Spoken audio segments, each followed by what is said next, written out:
Merci à toutes et à tous d'avoir pris ce rendez-vous du Forum des rédactions de ce 20... Nous sommes bien le 24 juin, c'est l'émission Débat autour des sujets d'actualité de la semaine. 3 sujets au menu de cette émission, 2 débatteurs comme d'habitude au plateau. Les sujets abordés aujourd'hui: Talon réconforte Macron. Est-ce un soutien entre démocrates? Nous nous interrogeons sur la question. Les débatteurs feront les analyses possibles par rapport à ce sujet. Enseignement supérieur, un organe de contrôle et d'éthique créé. Nous en parlerons. 3, maintenant, Mali. Nous irons au Mali cette fois-ci.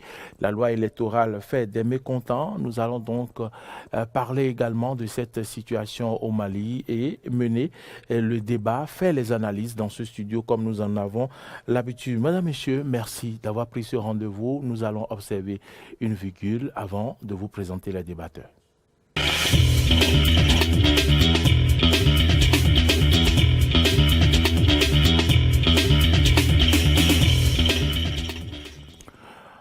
Aujourd'hui au plateau, à ma droite, Laurent Roland-Toninques, bonjour. Maurice Agua, bonjour. Bonjour aux amis internautes qui nous suivent et aux amis téléspectateurs qui prennent le relais de nous, bien évidemment. Vous êtes journaliste, analyste politique. Merci de votre présence sur ce plateau, Laurent Roland-Toninques. C'est un plaisir. Cyriaque Dekenou, un habitué de ce plateau, un habitué à vous également. Vous l'avez dit à plusieurs reprises, vous aimez ces analyses. Cyriaque Dekenou, bonjour. Bonjour, mesdames et messieurs les téléspectateurs, auditeurs de Diaspora FM et d'NTV. Vous êtes journaliste, analyste politique, directeur de publication de Émergence Info, et merci également pour votre disponibilité de tous les instants, Cyriaque. C'est moi. Sans transition, nous allons aborder le premier thème de ce débat, forum des rédactions. Après les résultats des élections législatives, le groupe Ensemble n'obtient pas la majorité absolue et certains parlent d'une défaite cuisante pour le chef de l'État français Emmanuel Macron. Il faut rappeler que Ensemble a obtenu 245 députés alors que la majorité c'était d'obtenir 289 sièges. Et puis, qu'est-ce qui a suivi? C'est bien sûr le message adressé par le président Patrice Talon à Emmanuel Macron. Et ce message-là, je ne vais pas me permettre de relire tout ce message, mais pour citer le président Patrice Talon, nous pouvons lire une ou deux phrases. La France a besoin de se réinventer politiquement pour préserver sa grandeur et ses acquis, voire satisfaire ses attentes. C'est une nouvelle dynamique et un nouveau génie qui vous interpelle personnellement, cher président Macron.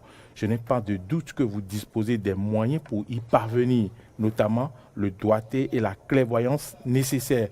C'est la marque des grands hommes. Bon vent à la France pour ce nouveau départ. Fin de citation. C'est une partie du message donc livré, donc adressé au président Macron par le président Patrice Talon pour lui exprimer son soutien. Cyriaque Dekenou, que voulait faire comprendre notre cher président Patrice Talon à Macron? D'abord, il faut rappeler à nos téléspectateurs que le dimanche dernier, il y a de cela une semaine, il y a eu les élections législatives en France. Et ces élections, à l'issue de ces élections, la République en marche, le parti du président Emmanuel Macron, n'a pas pu obtenir la majorité absolue.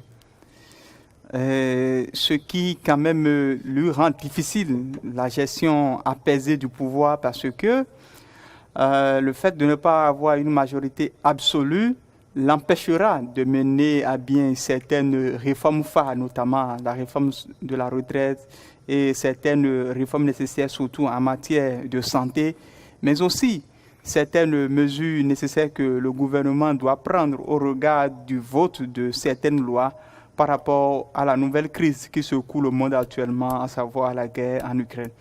Donc le fait de ne pas pu obtenir une majorité pareille met en difficulté la gouvernance du président Emmanuel Macron qui est aujourd'hui obligé d'aller au jeu d'alliance. Nous avons compris que récemment, il a fait l'effort nécessaire en rencontrant toutes les formations politiques qui sont sorties, puisque après quand même le parti République en marche, il y a l'alliance de la gauche, les NUP, qui sont arrivés en seconde position avec 131 sièges. Et s'en est suivi le parti de Marine Le Pen avec 89 députés et d'autres formations politiques, notamment les Républicains, qui s'en sont sortis. Donc, dans un contexte comme ça, le chef de l'État aujourd'hui est obligé de composer avec d'autres formations politiques. On sait d'ores et déjà que le président Emmanuel Macron ne peut pas décider aujourd'hui de faire un jeu d'alliance au niveau de l'Assemblée nationale avec le parti de Marine Le Pen, non.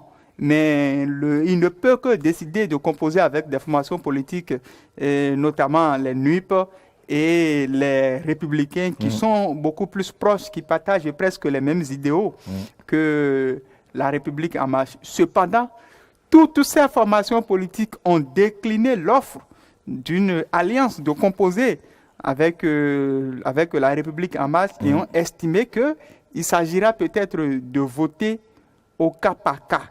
Si, par exemple, il y a un projet de loi qui suit l'assentiment de cette formation politique accompagnerait la République en marche dans le vote de cette loi. Maintenant, revenons-en au fait, puisque le président Patrice Talon a adressé un message que nous avons qualifié au niveau de notre rédaction à nous, de message d'exhortation. Message d'exhortation à son homologue, Emmanuel Macron. Il faut avouer que dans la pratique diplomatique, c'est une première, parce que ce n'est qu'à l'issue d'une élection présidentielle qu'un État ou bien un président de la République se décide de féliciter le nouveau chef d'État élu dans un pays frère. Tout à fait. Mais qu'à l'issue d'une élection législative pareille, il décide de féliciter Emmanuel Macron, sachant bien que Emmanuel Macron s'en est sorti avec de grandes difficultés et des handicaps majeurs. C'est quelque chose qui, quand même, disons, nous amène à poser beaucoup de questions. Parce que les élections locales ont eu lieu. Et Patrice Talon ne l'a pas félicité. D'autres élections par le passé ont eu lieu. Je ne parle pas forcément de l'élection présidentielle d'il y a quelques mois. Mais Patrice Talon ne l'a pas félicité. Est-ce à dire qu'il est en train d'établir une corrélation entre ce qui se passe là-bas et ce qui pourrait se passer ici en République du Bénin à l'issue des élections législatives de 2023? Il est en train de parler aux Béninois? La question, elle est vraiment... il faut vraiment avouer il faut se poser la question. Et d'ailleurs, nous sommes dans un schéma de Benoli. Je ne vous coupe pas du tout, je n'en ai pas l'habitude. Matin libre de ce jour en manchette aujourd'hui. Titre, message à Macron après les législatives. Que veut insinuer Talon? Et le journal va loin en écrivant les espoirs d'ouverture des législatives 2023 hypothéqués. Vous savez, parce que c'est vrai qu'on pourrait se tromper en prêtant de go des intentions au président Patrice Talon. Mais vous savez, notre président est en avance sur les Béninois, il faut le reconnaître. Cependant, la question, elle est toute posée parce que je ne crois pas qu'il y ait un autre chef d'État qui ait félicité Emmanuel Macron, qui aujourd'hui a perdu la majorité absolue. Mais on est en droit de se poser la question de savoir pourquoi l'avoir félicité. Et ça dit aujourd'hui que le président Patrice Talon est peut-être en train d'annoncer les couleurs par rapport à ce qui se passera en 2023, parce que lorsque vous perdez la majorité comme ça, ça dit, bon, il a la majorité, mais lorsque vous n'avez pas la majorité absolue, c'est que vous avez toutes les difficultés du monde pour finir votre mandat. Et il n'est pas exclu que le président Emmanuel Macron procède par la suite à une dissolution de l'Assemblée nationale et qu'il y ait une reprise des élections législatives. Et ça dit que le président Patrice Talon est en train quand même, disons, de le réconforter pour l'amener peut-être à comprendre que, oui, ce à quoi le Bénin a été confronté en 2019, la France aussi n'est pas épargnée par rapport à ça, ou bien est-ce peut-être une façon peut-être de lui montrer que oui, c'est bon, c'est très bien la démocratie, cette ouverture, cette pluralité d'opinion, une participation inclusive aux élections. Mais cependant, lorsque vous perdez, vous avez toutes les difficultés du monde. Difficulté. Ouais, donc vraiment, c'est difficile. Et c'est un très beau sujet d'ailleurs qui passionne et qui devrait amener tout analyste politique à vraiment poser les vraies questions pour anticiper sur ce qui se passera en 2023. Laurent Roland-Tonnerre, quelles sont les questions qu'il faut se poser face au message adressé par le président Patrice Talon à son homologue de la France? D'abord, je voudrais revenir déjà d'abord sur les résultats de cette élection en France pour dire que dans une certaine mesure, même si on dit que c'est un échec pour Emmanuel Macron, c'est tout autant un échec pour Jean-Luc Mélenchon, qui a de tout temps chanté qu'il sera le chef de l'opposition et qu'il allait rafler, que Macron n'allait pas avoir pour autant de députés. Et aujourd'hui, on se rend compte que Jean-Luc Mélenchon, quand on dégage le nom de partisans, en tout cas proches de lui, qui ont été députés 75, en deçà de ce que Marine Le Pen a aujourd'hui. Donc déjà, d'abord, il faut reconnaître qu'il y a une sorte de confirmation. Parce que quand vous allez voir la présidentielle qui est passée, Macron était premier, et puis Marine Le Pen deuxième. Et donc Mélenchon qui se retrouve troisième. Et donc quand on regarde le score, le nombre de députés que chacun d'eux a, c'est que la confirmation pour autant de ce qui s'est passé pour la présidentielle. Maintenant, venant au message de Patrice Talon, moi je dis, d'autres ont fait de dire que... Je demandais quelles sont les questions qu'on pourrait se poser. Oui, d'abord, d'autres ont fait de dire que le message de Talon était une réponse du berger à la bergère. Moi, je ne m'inscris pas dans cette dynamique. Je me dis, le chef de l'État essaie de rappeler peut-être à son homologue français les contraintes qui doivent être les siennes naturellement pour gérer la France autrement, parce que sans majorité, il ne peut pas avoir, ça ne va pas être facile pour lui. Maintenant, la question qu'on peut se poser, qu'on peut se poser aujourd'hui, c'est pourquoi déjà le président pose un tel acte? Non, qui n'est pas un acte habituel en ce qui concerne les chefs de l'État. Comme l'a dit Syriac, c'est quand on fait les élections présidentielles qu'on félicite son homologue. Vous avez si bien fait de dire que c'est un président qui est en avance sur ses concitoyens. Oui, je le dis. Donc, et c'est quelqu'un, tout ce qu'il fait doit être analysé de façon minutieuse. Parce que demain, ne soyez pas surpris que demain, si... éventuellement, Patrice Talon, regardant, il peut s'inspirer de ce qui s'est passé en France pour essayer de mettre en place tout un mécanisme. Jusqu'à une nouvelle ordre, c'est lui qui a encore un certain nombre de pouvoirs en main pour décider de ce qui peut se passer en 2023 ou pas. On a beau faire de dire qu'on a un conseil électoral qui est indépendant. On a beau faire de dire qu'on a une Sénat autonome. Mais au-delà de tout, le pouvoir est toujours revenu à ceux qui sont les gouverneurs actuels, de décider du sort des élections dans une certaine mesure. Pas qu'ils iront voter, mais c'est-à-dire que les mécanismes à mettre en place, on a vu en 2019 ce qui s'est passé. Le certificat de conformité qui a été le problème pour les partis politiques. Donc, ne soyez pas surpris d'ici dans décembre 2022, puisque Patrice Talon ne va jamais accepter perdre la face. Ça là. Et c'est aux opposants de se préparer. Parce que ce monsieur, c'est quelqu'un qui réfléchit très vite et à 100 à l'heure. Pendant que vous êtes à 50 à l'heure, lui il est à 100 à l'heure. Il est à 200 à l'heure. Il est très loin. Et déjà, il a déjà peut-être joué. En tout cas, essayer de voir toutes les possibilités des cartes à jouer. Et il sait déjà par où prendre. Et il sait par où passer pour coincer. De la même manière, c'est quelqu'un qui en même temps déjà même peut encore démarcher des gens de l'opposition sur des listes. N'oubliez pas ça, c'est des possibilités. Que des gens soient positionnés sur des listes, mais qu'ils soient sur ces listes-là, sachant qu'une fois là-bas, qu'ils n'y sont pas pour rendre service à quelque opposition que ce soit. Donc, c'est une situation qui doit l'inspirer. Parce que s'il voit que jusqu'à la France, ça arrive et que... Ça peut être, parce que Syriac a parlé de dissolution de l'Assemblée nationale, mais ça va être difficile pour Macron s'il doit arriver à cet extrême. C'est vrai que la loi lui confère ce pouvoir de le faire, mais ça, c'est la dernière carte qui pouvait être jouée. Mais quand ça arrive comme ça, c'est-à-dire que ça peut lui créer d'autres ennuis encore, parce que quand vous décidez de dissoudre l'Assemblée nationale à un moment donné, c'est que même des gens qui ont voté pour vous se voient déçus et peuvent ne plus vous accorder leur soutien. Donc, c'est autant de choses. Donc, la question qu'on peut se poser, dans quelle dynamique Patrice Talon va-t-il nous embarquer pour janvier 2023, s'inspirant de ce qui arrive à Macron, sachant que ce qui se fait au Bénin, en fait, ce qui se fait en France doit respecter un certain nombre de normes, et sachant qu'ici, chez nous, on a les tests, mais pour autant, les tests ne sont pas pour autant respectés. Il y a des choses que Macron aurait envie de faire en France qu'il ne pourra jamais faire, mais que des choses que Talon a envie de faire, qu'il pourra faire tout peinard et rien ne va se passer.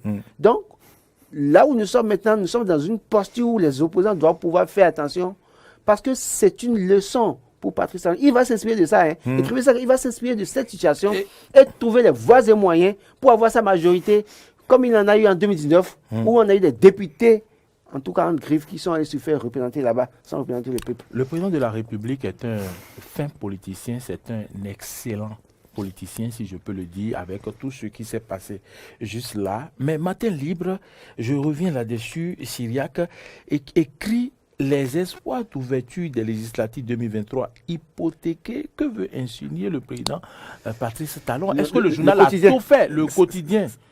J'ai dit Matin Libre. Est-ce que le journal a tout fait de se poser cette question, de s'interroger? Non, bon, vous savez, c'est vrai que on aurait aimé lire tout l'article, certainement que ce serait disponible sur le site du quotidien Matin Libre, puisque c'est un quotidien qui, il faut l'avouer, fait de très belles analyses. Mais je ne suis pas totalement d'avis lorsque l'on dit que les espoirs d'une élection inclusive seraient hypothéqués. Oui, c'est une interrogation. Je l'ai dit il y a de cela quelques jours sur votre plateau ici que la difficulté que nous avons aujourd'hui, la difficulté peut-être à laquelle est confrontée la mouvance présidentielle, notamment le président Patrice Talon en particulier, c'est cette difficulté à rassurer le peuple béninois et surtout l'opposition par rapport à une élection inclusive. Vous savez pourquoi? Parce que les gens en réalité ne craignent pas de ne pas pouvoir lever des sièges. Non. Mais ce que les gens redoutent le plus, c'est le fait de ne pas pouvoir participer. Et c'est une première. J'ai coutume de le dire. Par le passé, vous êtes sûr de participer. Ouais, vous êtes sûr de participer. Mais l'incertitude, c'est par rapport à votre capacité de pouvoir battre quelqu'un dans une circonscription et de pouvoir lever des sièges. Mais depuis 2019, les choses ont changé. C'est-à-dire quoi? Rien ne vous garantit la participation. Rien ne vous garantit. C'est comme, disons, un examen de bac. En tant qu'élève, vous êtes sûr d'aller au bac. Mais ce qui crée pour vous l'incertitude, c'est le fait de ne pas être sûr d'être admis ou pas. Maintenant, on se retrouve maintenant dans un contexte où, bien qu'étant élève, vous n'êtes même pas sûr d'aller au bac. Ah oui. C'est-à-dire, je donne cet exemple-là pour caricaturer ce à quoi nous... Et ça illustre très bien la situation. Ce à quoi nous assistons aujourd'hui. C'est-à-dire qu'en tant que formation politique, vous n'êtes pas aujourd'hui sûr de participer. Vous ne pouvez pas bomber le torse et dire que vous... On a vu un ancien président aller s'entraîner au stade de l'amitié pour dire qu'il va aux élections. Oui.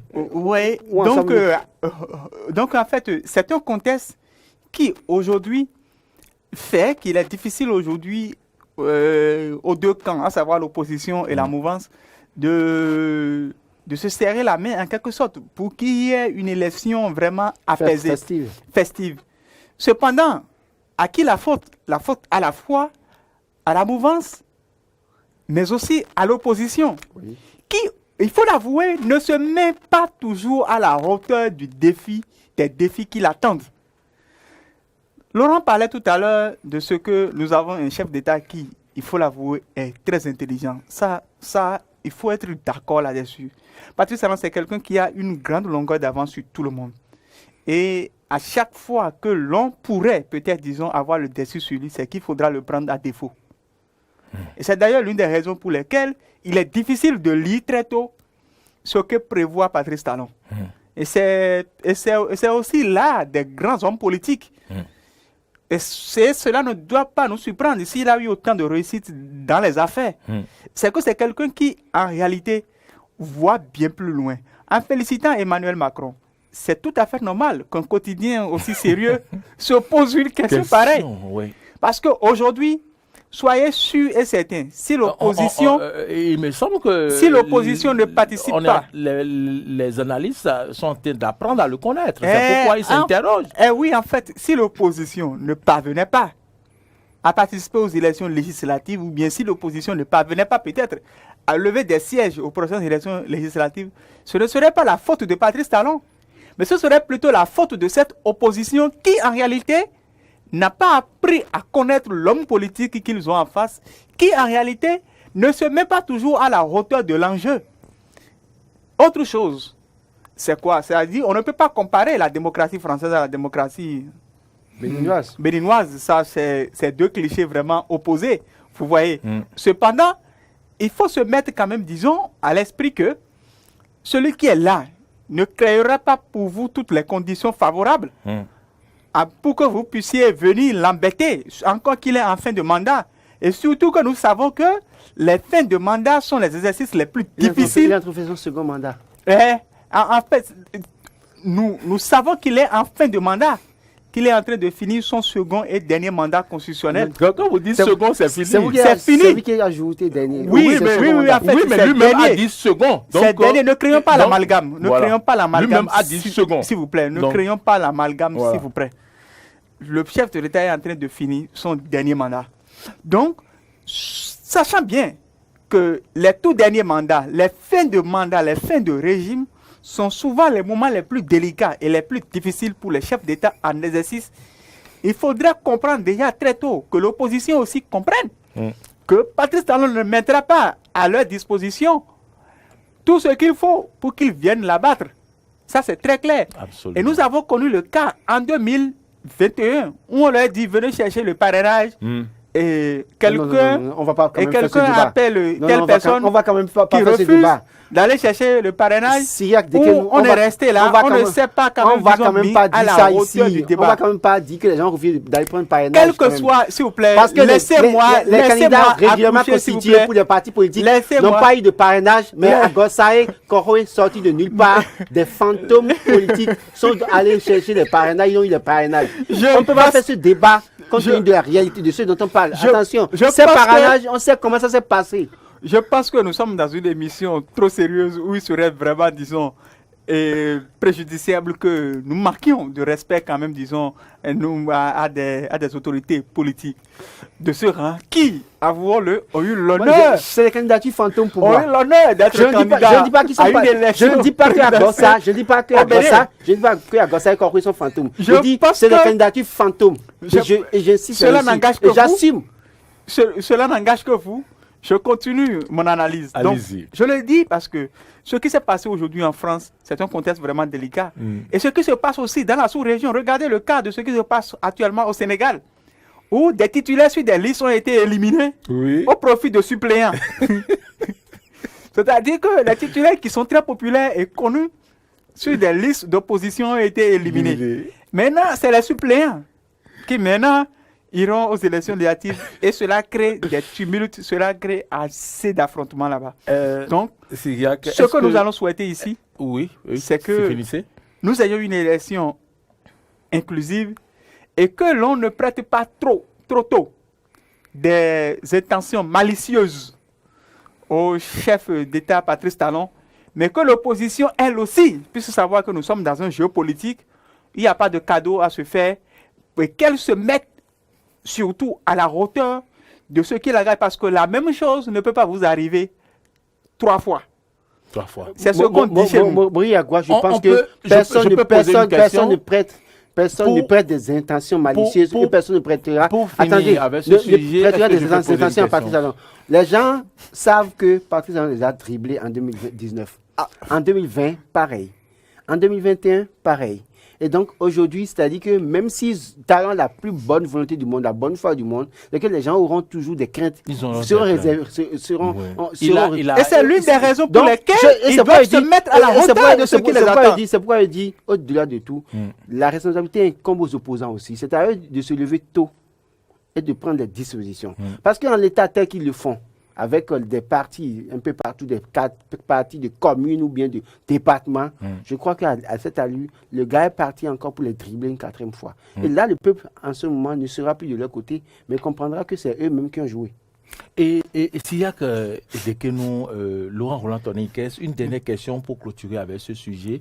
Et est-ce que, avec le cas du Sénégal qu'on a observé, tout ce qu'on a observé de 2019 à maintenant, est-ce que la façon de faire la politique dans certains pays démocratiques en Afrique n'est pas l'autre façon n'est pas terminée? Est-ce que vous avez compris? L'Afrique n'est pas encore prête pour évoluer. Non, ma question est ceci. Ça dit que cette politique qui consistait à caresser les opposants dans le sens des poils et tout ça, est-ce qu'on ne peut pas dire véritablement aujourd'hui que cette politique-là est terminée dans nos pays africains? Les opposants, je l'ai dit, dans tous les pays d'Afrique, les opposants ont un système de conduite, ça n'a pas changé. Quand vous allez au Burkina Faso, c'est pareil. En Côte d'Ivoire, au Sénégal, c'est-à-dire que voilà des gens qui, à un moment donné, qui ne se lèvent pas tôt, qui se laissent prendre au piège, et à la dernière minute disent on boycotte. Au Sénégal, des gens ont boycotté, ils ont vu ce que cela a coûté. Ça leur a coûté. Vous allez au Burkina Faso, les gens ont boycotté, on sait ce que ça leur a coûté. Au Mali, pareil. En Côte d'Ivoire, pareil. Donc, au Bénin, ici, certains aussi ont dit, par le passé, il faut boycotter. Et les mêmes ont commencé encore par dire, dire aux opposants, il faut boycotter. Et c'est pour ça que je me pose la question de savoir, certains opposants sont-ils réellement au service du peuple ou bien ils sont au service du pouvoir en place et ils essaient de semer la zizanie au sein des opposants pour les décourager, pour que le pouvoir en place, qui est leur allié dans l'ombre, puisse continuer à avoir des résultats. Et c'est ça le véritable problème. Donc, quand vous regardez la classe politique des opposants dans tous les pays, ils ont toujours les mêmes méthodes et malheureusement, ça ne leur paye pas. C'est-à-dire que quand un opposant arrive à prendre un pouvoir en Afrique, c'est comme on dit, le pouvoir vient de Dieu. Dieu décide de leur donner le pouvoir. Sinon, en réalité, c'est pas pour autant ça, quoi. C'est-à-dire, ils ne font rien concrètement pour mériter véritablement le pouvoir. Ça leur tombe comme ça. Et on a vu avec Alpha Condé. Il a crié, on lui a donné le pouvoir. Qu'en a-t-il fait en Guinée-Conakry? Ça veut dire que, quoi, psychologiquement, il ne s'était pas aussi préparé véritablement pour exercer le pouvoir. Il faisait que critiquer, et un jour, ça lui est tombé entre les mains. Bah, il ne savait pas quoi faire avec. On a vu. Regardez. Qui lui cru que Patrice Talon pouvait être président de la République en 2016? Personne. Préparé. Attention, il s'y est pas préparé. Je peux vous dire qu'avant 2016, Patrice Talon œuvrait véritablement pour que quelqu'un d'autre soit président de la République. Général Bien et autres, là, allez demander. Il s'est préparé pour d'autres personnes. C'est à un moment donné qu'il a senti dans cette envie-là. Mais quand on dit il s'est préparé, il ne s'était pas préparé depuis 10 ans. Talon ne s'est pas préparé depuis... Et personne ne pouvait faire mieux que lui, ceux à qui il voulait... Oui, justement. Pour vous dire ce qu'il est en train de faire maintenant, Laurent Roland Tonnikès. Je pense que, vous savez, il faut quand même, disons, comprendre un fait. Ce n'est pas la façon dont les ménages, c'est-à-dire le foyer, est géré en Afrique que c'est géré en Europe. De la même façon, ce n'est pas... Pourquoi? Parce qu'en fait, dans le ménage en Afrique, c'est le papa qui est chef et c'est lui qui décide. Oui. Ok. En Europe, ce n'est pas le cas. Papa peut rester à la maison gérer les enfants, maman. Papa peut rester à la maison gérer et maman va au boulot. Oui. Au boulot. Et lorsqu'il y a des problèmes dans le ménage, maman fait sortir papa du ménage. Ou bien, lorsque les flics viennent intervenir, c'est l'homme que l'on fait sortir. Et c'est la femme qui est là, qui est protégée et qui joue le rôle de chef de ménage. Quittons cet aspect-là et interrogeons-nous aussi par rapport à cette façon-là de gérer le pouvoir en Afrique. C'est pareil aussi. C'est-à-dire que celui qui est chef d'État est considéré comme le père de la nation, des expressions qui, en réalité, ne sortent dans aucune autre démocratie au monde, si ce n'est que dans des pays africains. Vous voyez, on dit père de la nation, ça dit chef de la nation. Vous voyez, c'est-à-dire que nous sommes toujours dans ce système féodal où le chef est considéré comme celui qui a pouvoir de vie et de mort sur tous ces sujets. Et quelqu'un disait, puisque Laurent aussi disait que l'Afrique n'est pas encore préparée pour quand même, disons, la démocratie. Et c'est réel. Parce que lorsque vous avez quand même, disons, un continent... l'Afrique est préparée pour la démocratie, s'il vous plaît, en fait, lorsque vous avez un continent qui, pendant des millénaires, a été gouverné par des rois, c'est tout à fait normal que vous ayez des démocraties aussi fragiles, parce qu'on nous a importé un système dans lequel on dit non, appliquez tous, nous avons des droits, mais en réalité, revenons-en au cas en ce qui concerne les élections et en ce qui concerne les élections législatives ici. C'est vrai que ce qui se passe au Sénégal pourrait se passer ici au Bénin. Mais si cela devrait se passer, ce sera la faute à l'opposition béninoise. Parce que mettez-vous toujours à la hauteur du challenge qui vous attend. Si l'on élimine des candidats, mais écoutez, ce n'est pas tous les candidats que l'on parvient à éliminer. Si vous aussi, vous laissez des fautes, si vous aussi, vous faites quand même, disons, entourer des gens qui, dans une certaine mesure, ont le destin de chauve-souris ou de caméléon au milieu de vous. Donc, c'est tout à fait normal que l'on vous trouve des failles. Parce que Laurent parlait tout à l'heure, je sais à qui il fait allusion à Candide Azanaï, qui, à la veille de chaque élection, appelle l'opposition à boycotter. Je sais à qui il fait. C'est-à-dire que lui, en réalité, son rôle a été toujours, à la veille de chaque élection, il appelle l'opposition à boycotter. Il rentre quand même, disons, dans les groupes de discussion d'opposition. Il discute avec tel ancien chef d'État, il va voir tel autre. Il les dissuade de participer. Il invite des journalistes pour les points de presse. On appelle ça la résistance. Si vous ne savez pas, on appelle ça la résistance. S'il vous plaît, je ne voudrais pas rentrer dans certaines interprétations comiques que nous avons eues avant 2021, où quelqu'un disait qu'il irait chercher Patrice Talon le 5 avril. On a vu personne. Cependant, on n'a vu personne. Donc, la seule personne qu'ils ont si malmené dans ce pays, c'est Boni Yahi. Et je crois que parti de Talon, c'est fini. Donc, en réalité, il faut avoir peur de ce type d'opposants qui, en réalité, pilule dans le rang de l'opposition. Quelqu'un comme Corentin Koué, quelqu'un comme Irénée Agossa. Vous voyez, des gens comme ça, qui, en réalité, n'étaient que des parvenus au sein de la classe. Ah, vous revenez tout à l'heure, vous avez revenez. Opposantes. Mais qui, quand même, disons, ont su les malmener tous. J'ai dit une chose, et je continuerai toujours pas le dire, c'est parce que nous n'avons pas au Bénin une opposition responsable. Je le dis d'emblée. Nous n'avons pas obtenu une opposition responsable. Ils passeront presque tout le temps à accuser Patrice Talon, mais c'est eux-mêmes qui laissent les failles. Pourquoi est-ce que je le dis? Élection présidentielle de 2021, c'est à 3 jours du dépôt des dossiers de candidature qu'une formation politique aussi sérieuse comme les démocrates commence pas à désigner des candidats en leur sein. Commence pas à organiser primaire. On a eu 3 différentes candidatures. Signé de Valentin Roulet et autres. Commence pas, disons, organiser. Et le dernier jour du dépôt des dossiers à la Sénat, nous autres, nous étions à la Sénat, on signe un premier communiqué, on forme un premier duo. Après, on signe un second communiqué, on forme un autre duo. Après, on signe un troisième communiqué, on forme un duo. Une opposition aussi irresponsable. Et c'est d'ailleurs l'une des raisons pour lesquelles, lorsque quelqu'un dans leur rang trouve le miel, il abandonne et commence par critiquer.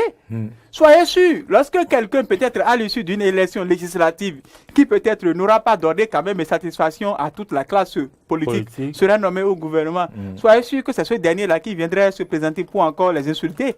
C'est pour dire quoi? L'opposition béninoise doit se mettre, parce que la démocratie française, elle est telle que tout le système est déjà là.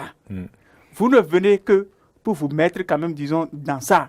Vous ne pouvez pas... Vous levez, modifier. Vous levez et modifier une quelconque loi. Je vais vous donner... je vais vous donner chacun 30 secondes pour répondre à cette question. Ici, je vous en prie, Laurent Roland Taneka, je vais vous donner 30 secondes pour répondre à cette question, afin qu'on passe à un autre sujet. Et comment Emmanuel Macron va accueillir le message du président Patrice Talon? Est-ce comme il y aura-t-il pas frustration à son niveau? Non, ça dépendra de sa compréhension. Vous avez votre compréhension du message de Patrice Talon. Syriac a eu sa compréhension. Moi, j'ai ma compréhension du message de Patrice Talon. Ça dépendra de la compréhension d'Emmanuel Macron, et ça dépendra. Ça dépend de la collaboration, en tout cas de lien de collaboration entre les deux. Donc, moi, je ne peux pas opiner ici pour savoir ce que Macron pensera. Le problème, c'est que pourrait-il pas le frustrer? Si ça le frustrait, c'est que Patrice Talon doit pouvoir se préparer aussi à subir une autre frustration comme il en a connu en 2021, parce que souvenons-nous que Emmanuel Macron ne l'a pas félicité pour autant, mais lui a adressé un message où il lui faisait la morale, pratiquement dans ce message en 2021. Donc, du coup, soyez sûr que si c'est un message qui a visé de frustrer Emmanuel Macron, soyez sûr que si éventuellement il y avait une élection ouverte, je dis ainsi, l'élection était ouverte, et qu'en réalité... Non, attendez, visé de frustrer. Mais si Emmanuel Macron... Le message le frustrait. Oui, le message peut ne pas avoir.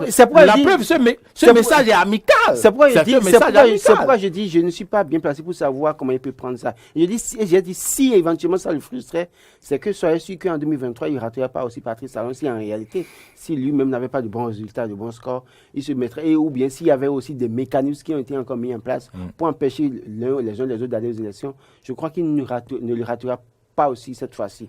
Donc, au-delà de tout, je crois qu'il faut aller se mettre au-dessus de tout message, qu'on dise que ça frustre ou bien de réponse du berger à la bergère. Non, parlons de développement, pensons autrement et souhaitons que avec tout ce qui se dit, tout ce qui se fait, que ce soit concrétisé en janvier 2023, que démocrates, FCBE, même si FCBE fantôme avec le chef de l'opposition, passe par personne interposée pour demander ces droits véhiculés, le cadre du corps, tout ça là, alors que ce n'est pas le rôle de la presse, parce qu'on ne sait pas comment il a fait pour se retrouver à cette position. Il n'a qu'à se débrouiller seul. Je pense que, vous savez, le Bénin développe aujourd'hui une excellente relation diplomatique avec la France, en témoigne la restitution de ces œuvres-là, qui n'étaient pas gagnées d'avance, mais nous avons aujourd'hui une excellente relation avec la France aujourd'hui. Oui. Et je suppose que 3 ans plus tôt, Patrice Talon ne se sentirait pas même, disons, dans une posture aussi quand même à l'aise pour adresser des messages à Emmanuel Macron à l'issue d'une élection législative. Mais si cela se fait aujourd'hui, c'est parce que nous avons aujourd'hui de bons liens de coopération. Et si eux, ils se permettent parfois de nous adresser des messages et de nous faire quand même, disons, la remontrance en matière de questions de bonne gouvernance et de démocratie, pourquoi est-ce que le Bénin aussi ne peut pas se permettre quand même, disons, d'exhorter le président Emmanuel Macron pour prendre davantage de ses responsabilités, puisque c'est un message vraiment fort. C'est vrai que le contexte fait que cela donne lieu à plusieurs interprétations, à beaucoup de spéculations. Si c'était un message adressé maintenant aux États-Unis, je comprendrais, puisque aujourd'hui, avec le Millennium Challenge, il compte que bon, nous avons perdu et puis nous sommes en train maintenant d'œuvrer pour pouvoir reprendre et autres. Là, nous savons que les relations aujourd'hui avec les États-Unis ne sont pas aussi excellentes que celles que nous avons aujourd'hui avec la France. En témoigne même la visite de plusieurs ministres français au Bénin, cette question de restitution des œuvres.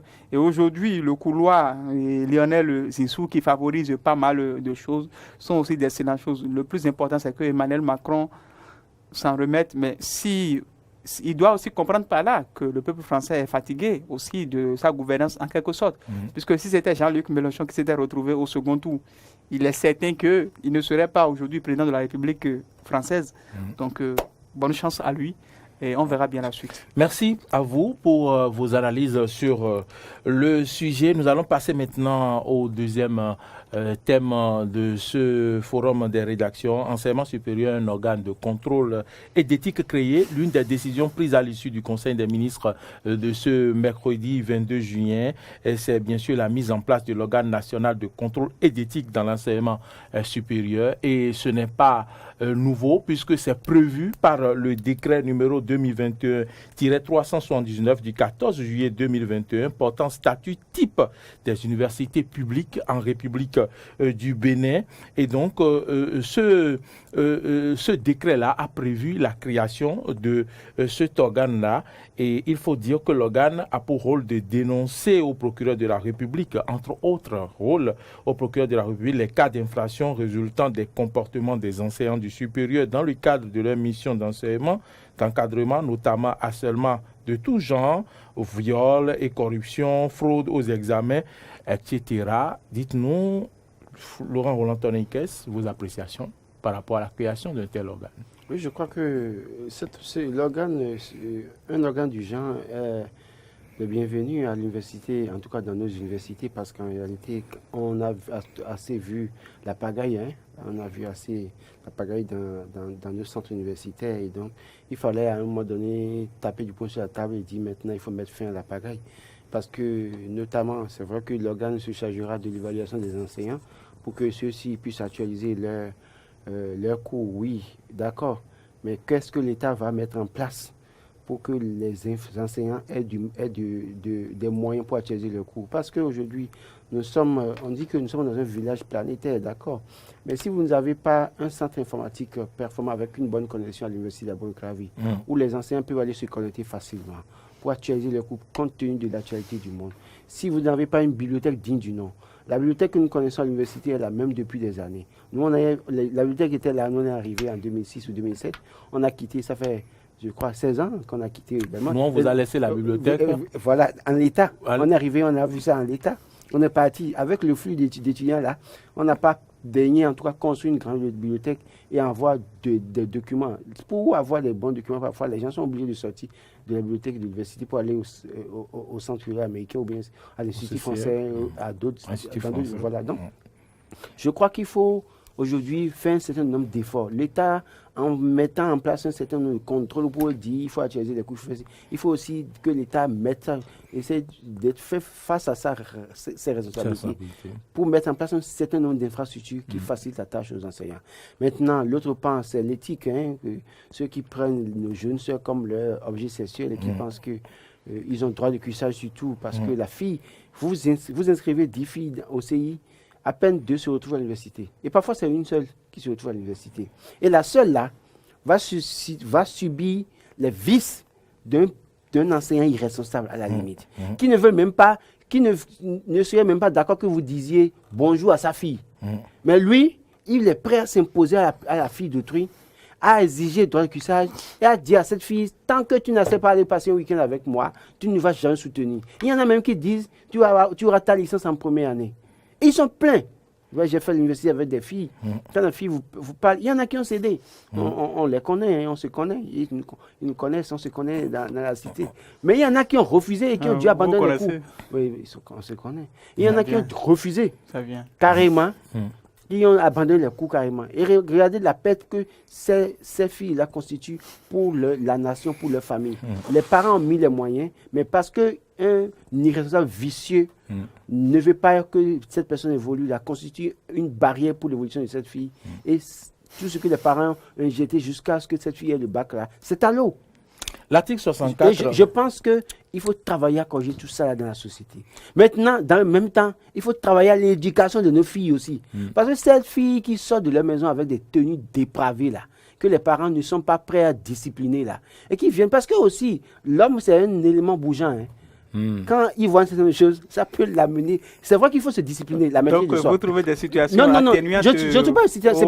C'est pas qui abusent de leur jeune fille, c'est ça? Je ne dis pas situation atténuante. Suivez-moi très bien. J'ai dit. L'homme doit avoir la maîtrise de soi. D'accord? En tant qu'élément bougeant. La maîtrise de soi doit se maîtriser. Mais il faut que nos filles aussi, qu'on les discipline. Parce qu'en réalité, la tentation est vite arrivée. Non. Sans véridique, la tentation est vite arrivée. C'est-à-dire, quand vous mourir dans des conditions données. Pas moi, il faut savoir maîtriser. Vous parlez de vous-même. Je pense que on va voir. Permettez que je prenne alors à Syriac de connaissance, peut-être que si je mets dans les conditions données, je me demande si... Non. En fait, je pense que vous avez élargi le champ du débat. Parce que ce pourquoi on nous a demandé de nous prononcer, c'est par rapport, quand même, disons, à la création de cet organe de contrôle éthique dans les universités publiques et privées du Bénin. Vous savez, c'est une décision salutaire. Et cet organe est chargé de toutes les missions de contrôle ou d'investigation confiées par le ministre de l'Enseignement supérieur et de la Recherche scientifique ou par le Conseil national de l'éducation, selon l'article 64 du décret. Je pense que c'est une décision salutaire. Très salutaire. Et c'est vrai qu'on aurait aimé. Et ça c'est vrai à titre personnel, que ça soit quand même, disons, une cellule inféodée. Vous voyez, un truc là, comment on appelle la structure là? L'Institut national de la femme? Non, en fait, la grande structure là qui s'occupe de l'enseignement, de l'éducation. Le Conseil national de l'éducation.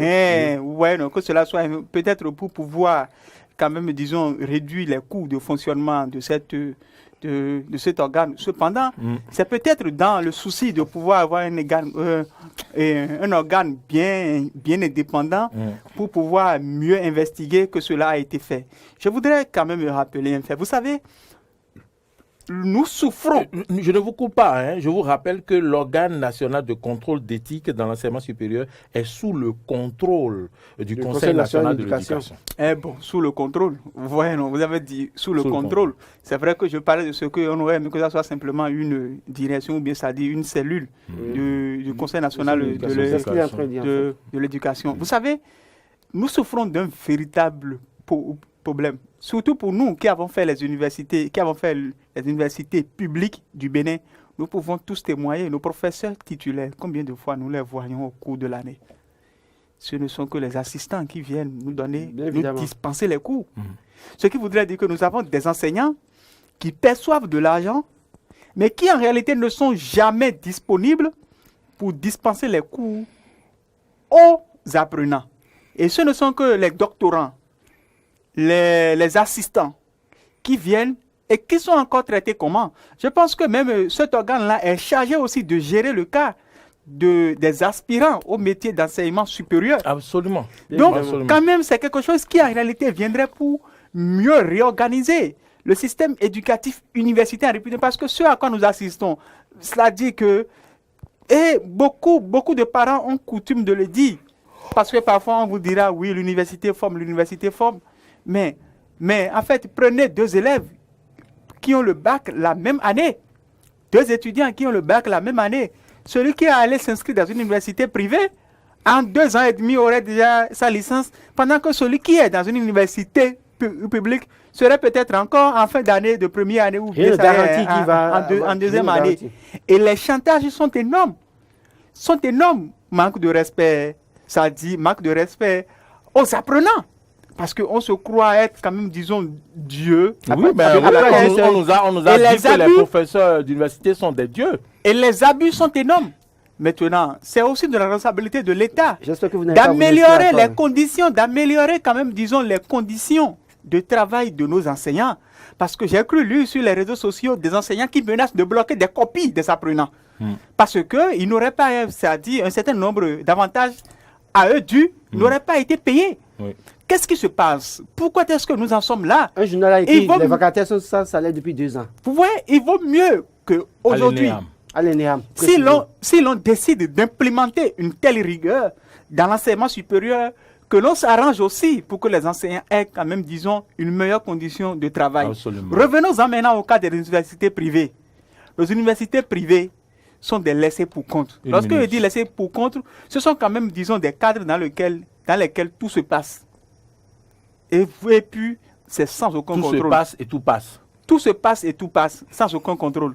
Les seuls contrôles qu'il y a peut-être, c'est les contrôles liés aux équivalences de diplômes, les contrôles liés c'est-à-dire aux autorisations, qui sont d'une naissance récente même, puisque c'est le gouvernement de la rupture qui, quand même, disons, a mieux réorganisé cela avec beaucoup plus de rigidité. Mais dans nos universités privées, qu'est-ce qui se passe? Comment est-ce que les cours sont dispensés? Comment est-ce que des gens parviennent même au bout de l'année à avoir leur licence ou leur master? Et qui dispensent les cours? Et qui sont ceux qui dispensent les cours? Qui sont ces types d'enseignants? Cet organe-là permettra aussi d'évaluer de façon triennale les enseignants. Donc c'est une très bonne chose que des enseignants soient évalués et qu'il y ait des enquêtes commodo et incommodo qui peuvent quand même, disons, attester de ce que ceux-là sont présents au cours. Vous voulez gâter le marché des gens? Donc là où nous sommes aujourd'hui, nous sommes dans un contexte où l'éducation, puisque en réalité, vous avez des gens qui vous disent qu'ils ont le master, qu'ils ont la licence, mais qui ne peuvent en aucun cas produire un bon rapport. Lorsqu'ils se retrouvent dans l'administration, ils sont même incapables de pouvoir quand même, disons, vous voulez quel rapport? Quel type de rapport? Faire quand même, disons, un certain nombre de choses. Les abus dont Laurent Toinkes a parlé, heureusement que le gouvernement de la rupture a criminalisé désormais les abus sexuels, le harcèlement et autres, et qu'avec la création de l'INF, dirigée par Mme Claudine pour que les étudiants dénoncent. Nous avons aujourd'hui quand même, disons, une lutte accrue. par rapport, comme disons, à ce type de Ce qui déviance. est sûr, les filles qui étudient, certains Si elles sont étudiants. consentantes, elles ce qui est sûr, dénonceront pas. les filles qui étudient vont dénoncer. Non. Mais celles qui sont venues vendre à l'université ne vont pas dénoncer. Non, en Et ça va réalité, continuer. Elles vous sont venues avez vendre quoi, évoqué hein? tout à Elles sont l'heure. venues vendre Elles sont quoi? venues vendre leur entrejambe à Vous l'université. avez évoqué tout à Vous l'heure. exagérez tout le monde. Non, mais il y en a plein, on ne Vous connaît, on les avez connaît. évoqué tout à l'heure ces séances de jambage et de cuissage auxquelles quand même certaines jeunes filles s'adonnent dans nos universités. Et c'est malheureux. Moi, ça me fait vraiment mal. Et lorsque vous avez certaines jeunes filles, elles sont même quand même championnes en matière quand même, disons, de coutage d'autres filles. Elles vont leur dire, mais tu sais, si tu ne donnes pas ici au campus là, c'est pas comme au collège. Donc, la jeune femme que vous allez épouser plus tard est déjà trouée de part et d'autre par quand même, disons, des irresponsables. Donc, c'est heureux qu'il y ait la création de cet organe-là pour pouvoir discipliner les uns et les autres et que Non, les gens quand même, je crois qu'il faut pas mettre. Je crois qu'il faut Vous pas mettre. n'hésitez pas à le trouver. Comme Cyriac l'a dit, il ne faut pas mettre l'accent uniquement sur les universités publiques. Il faut aller faire le ménage aussi au niveau des universités privées. les universités privées. Oui, mais l'organe se charge également des universités privées. Oui, non, Ce c'est-à-dire n'est pas pour les universités publiques je suis seules. d'accord, mais c'est-à-dire le problème, c'est quoi? Quand vous regardez une structure créée par l'État, le plus souvent, l'accent est souvent mis d'abord sur le public. Il faut accentuer les actions au niveau du privé Sur aussi. les privés? Pour que les filles là, qui disent sur Facebook qu'elles ont master, je ne sais quoi, mais qui ne peuvent pas correctement formuler une phrase là, qu'on finisse avec ça. Parce qu'en réalité, ça aussi, parce que quand elle sort du pays, elle vient, elle sort du pays, elle va en Côte d'Ivoire, elle vous dit, j'ai un master en management des ressources humaines, et que finalement, dans la suite là, elle ne prenant pas une bonne image, c'est pas bon pour notre pays. Parce que le Bénin, autrefois, même si on a perdu notre titre de quartier latin, on n'a pas tout perdu. Il y a encore quelque chose. On n'a pas le titre de quartier chrétien non plus. Et donc, nous jamais dit allons ça. finir pour rapidement, je vais vous accorder juste 30 secondes par personne pour se prononcer sur le sujet au Mali, parce que nous avons épuisé le temps. Je vous ai laissé bien faire vos analyses, développer ce qu'il faut par rapport au sujet de ce jour. Au Mali, la loi électorale fait des mécontents, alors qu'au Mali, le débat sur la nouvelle loi électorale s'est surtout concentré sur les divergences entre le Conseil national de la transition et le gouvernement. Le texte, y compris dans sa version amendée par les membres du CNT, pourrait permettre au colonel Assimi Goïta de se présenter à la prochaine élection présidentielle. Non, vous savez, c'est malheureux qu'on en Est-ce soit le là. rôle du Conseil national Non, attendez, au fait, vous savez, en fait, nous, c'est que la loi amendée, personne ne l'a vu passer. Wow. Puisque le colonel Assimi Goïta avait déjà annoncé qu'aucun membre de la transition ne participerait à l'élection présidentielle future. Personne n'a vu ça passer. C'est que finalement, maintenant, nous sommes à l'étape de la promulgation de la loi, que des experts, en relisant, ont pu comprendre que si le chef, le chef de la transition démissionnait 4 mois plus tôt, et démissionnait aussi de l'armée, qu'il aura la possibilité de candidater à l'élection présidentielle future. Et c'est malheureux qu'on en soit là parce que... Ce test, alors, tu as mis sur mesure. Parce que, non, en fait, c'est malheureux qu'on en soit là parce que, tel que ça a été fait, c'est que les militaires ne participeraient pas. Mais il y a un alinéa qui dit que si vous démissionnez 4 mois plus tôt, et que vous démissionnez aussi... En quoi est-ce que Cyriac Dekeni... C'est vrai qu'aujourd'hui, quand même, disons, ils finissent par donner raison, malheureusement, parce qu'ils ont amorcé une belle transition. Et beaucoup de panafricanistes les soutenaient. Mais le fait, quand même, disons, d'agir ainsi, on aurait dit qu'ils ont fait tout ça là pour eux-mêmes. Et c'est malheureux. Regardez ce à quoi nous assistons actuellement au Burkina. Au Burkina, quelqu'un que moi je qualifie même, disons, d'incapable et d'incompétent, il prend le pouvoir des mains de Roch Marc Christian Kaboré et aujourd'hui est incapable d'assurer la sécurité des siens et est obligé maintenant d'aller se référer aux anciens chefs d'État pour discuter avec eux, pour porter... Vous avez vu, plus de 80 personnes tuées et le phénomène continue.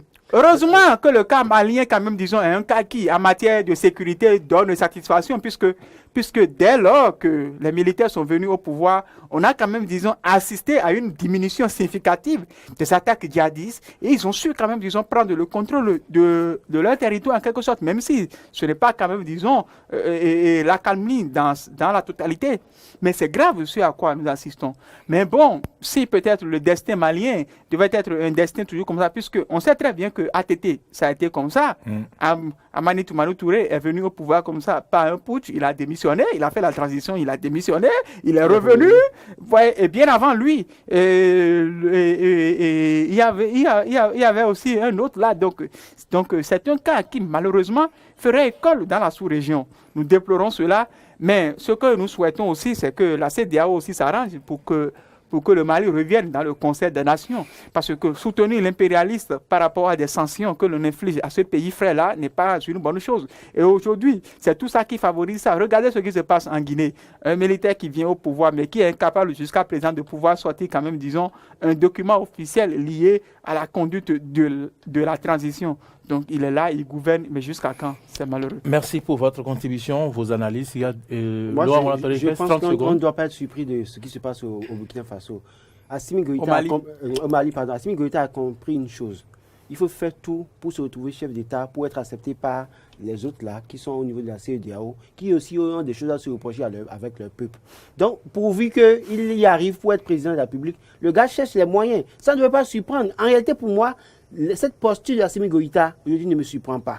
Et je me dis, depuis qu'il était là, vous allez voir, Doumbouya aussi va faire la même chose. Damiba, on sait que lui, il a été mis par les Français parce qu'à un moment donné, vu que Roch Marc Christian Kaboré, pour sauver sa tête, a voulu pencher vers les Russes. Ah bon, vous avez les preuves mais écoutez, Damiba n'est pas... Damiba n'a pas fait son coup d'État dans la même posture que les Maliens, les Guinéens. Il était carrément un mercenaire envoyé pour dégager Roch Marc Christian Kaboré. C'est comme si vous dites que... On a vu. C'est comme si vous dites que... On le voit tâtonner, la preuve, vous avez dit. C'est comme si vous dites que le Guinéen, en fait, parce qu'il a servi dans l'armée française... Non, vous savez, c'est pas, je ne dis pas ça. Je ne fais pas de lien par rapport à ça. Ils ont été formés, ils ont servi dans l'armée française. Mais à un moment donné, chacun d'eux est venu en mission pour un certain nombre, une certaine puissance donnée. Et Damiba n'est pas là pour, par exemple, comme on voit le cas malien ou guinéen avec les Russes. Donc, du coup, il n'a pas de volonté, il n'a pas de pouvoir pour diriger comme Assimi Goïta. On va souhaiter que la paix... depuis 4 minutes ou 5 minutes. Oui, on va souhaiter le meilleur pour le Mali. Vivement que même si Assimi Goïta devenait président du Mali, que les choses changent au Mali et que dans l'Afrique, on sente les changements. On l'espère vivement. Merci beaucoup, chers téléspectateurs. Merci de continuer par aimer le forum, liker le forum, partager le forum. Et merci de nous avoir suivis sur Eden TV. Continuez de nous suivre également sur les réseaux sociaux. Merci pour vos analyses. Laurent Roland-Tonné-Ikes, merci d'être venu sur ce plateau. C'est un plaisir. Merci à vous, Syriac Dekenou. Merci pour vos analyses qu'apprécient les internautes au même titre que celle de Laurent Roland-Tonné-Ikes. C'est fini pour aujourd'hui. Nous avons parlé de ce message de Talon, du président Talon au président Macron. Et nous avons également parlé de la création de cet organe de contrôle et d'éthique créé à l'université d'Abomey-Calavi pour les universités du Bénin. Et puis, on a parlé un peu de la situation au Mali, la loi électorale qui fait des mécontents. Mesdames, Messieurs, merci à toutes et à tous de nous avoir suivis. On se donne rendez-vous pour vendredi prochain, si Dieu le veut. D'ici à là, portez-vous bien et à tout moment.